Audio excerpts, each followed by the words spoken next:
What's up, risk managers? My name is Nasdaq Anonymous, and I'm addicted to the NQ. And boy, is she one hell of a drug. And welcome to tonight's NA meeting, where we'll discuss the economic data for the week, analyze today's session, and from that, build a winning game plan for tomorrow's price action. And if you haven't done so already, you can show your support by subscribing to the channel. And with that said, let's jump into the charts now. This is the block of price action that we traded during today's stream. And today was definitely a trend day.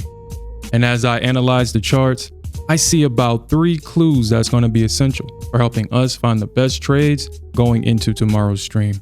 So let's jump into it. During the overnight session, the Nasdaq opened slightly bullish with a 279 point gap open and traded 90 points to the upside into an area of resistance.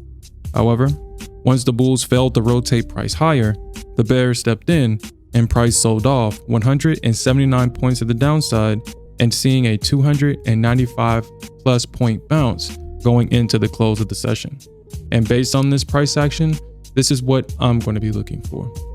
So for my bullish thesis, if the bulls can maintain their control overnight, then I'll be watching the reaction when price trades within a range between 995 and 2615.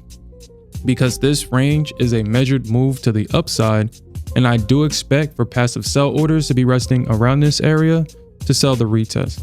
But if they fail to regain control, then I'll be watching the reaction when price trades within a range between 2655 and 2675. However, for my bearish thesis, if the bears can regain their control overnight, then I'll be watching the reaction when price trades back within a range between 855 and 835.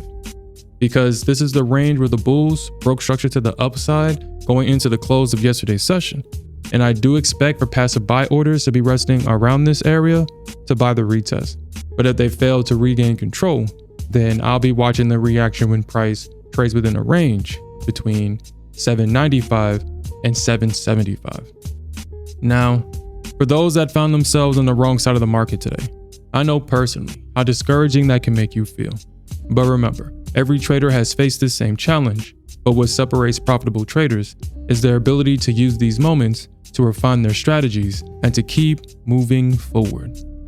But I'll be monitoring both markets overnight to identify the best trades as we go into tomorrow's stream. And in summary, the Nasdaq started out the session with a strong bullish move to the upside. The Nasdaq bears aggressively sold into this move and was used to fuel the market higher. And finally, it does appear that the bulls' current market objective is to take out 26K. And that's all I have for tonight, risk managers. And you can watch us trade these concepts live by clicking this video. We'll see you there.